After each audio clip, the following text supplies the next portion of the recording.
Tu també tens pugó a l'hort? Et portem la solució. Com veieu, tenim el xiringuito muntat aquí a l'hort, sí?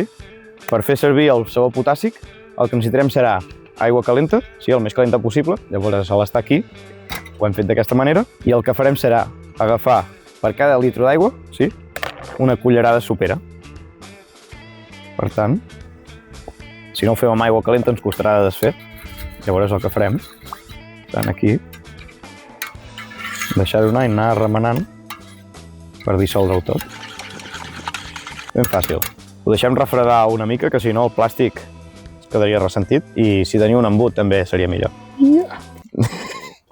Ara tinc punteria. Ja ho tenim a punt, però el pugó. Dues coses que s'han de tenir en compte és la primera, s'ha de fer a primera hora o última, per anar bé a primera, per no cremar la planta, i després també hem de vigilar de no només ruixar la part de dalt de les fulles, sinó també la de sota. Check!